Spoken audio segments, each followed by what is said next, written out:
Welcome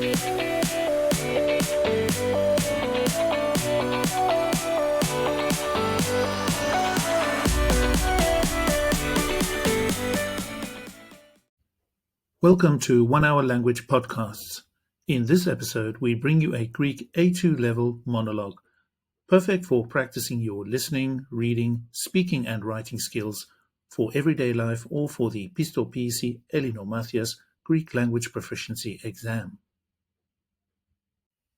In this monologue, you'll hear Zanel talk about her family life and daily routines. She'll describe who she is, where she is from, and what she does for work, her home and what she enjoys about it, her family and how often they visit her in Greece, her shopping habits, weekend activities, and hobbies in her free time. Pay close attention to the vocabulary, sentence structure, and tone.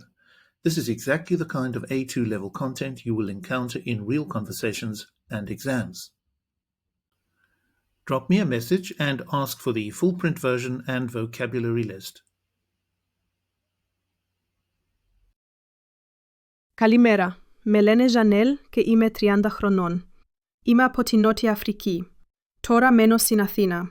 Ήρθα πριν από 4 χρόνια για σπουδές. Τώρα δουλεύω σε ένα τουριστικό γραφείο. Μένω με τον άντρα μου και την κόρη μας. Η πόλη είναι μεγάλη και ζωντανή. Μου αρέσει να περπατάω και να βλέπω τα μνημεία. Το σπίτι μας είναι μικρό αλλά ωραίο. Έχει 2 υπνοδωμάτια, κουζίνα, σαλόνι και μπάνιο. Μου αρέσει να μαγειρεύω και να περνάω χρόνο στο σπίτι με την οικογένειά μου. Η μητέρα μου είναι 58 χρονών και ο πατέρας μου 60. Μένουν στη Νότια Αφρική. Τους βλέπω κάθε χρόνο. Μερικές φορές έρχονται στην Ελλάδα. Όταν κάνω ψώνια αγοράζω λαχανικά, φρούτα, κρέας και ψωμί. Κάνω και αγορές στο ίντερνετ γιατί είναι πιο εύκολο. Τα προϊόντα έρχονται στο σπίτι. Χτες πήγα στο σούπερ μάρκετ. Οδήγησα, πάρκαρα, ψώνισα, πλήρωσα και γύρισα σπίτι. Όταν γύρισα η κόρη μας κοιμόταν.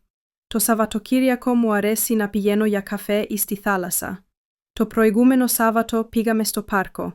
Το επόμενο Σάββατο θα πάμε για φαγητό με φίλους. Μου αρέσει να χορεύω, να ακούω μουσική, να βλέπω ταινίες και να κάνω γυμναστική το πρωί.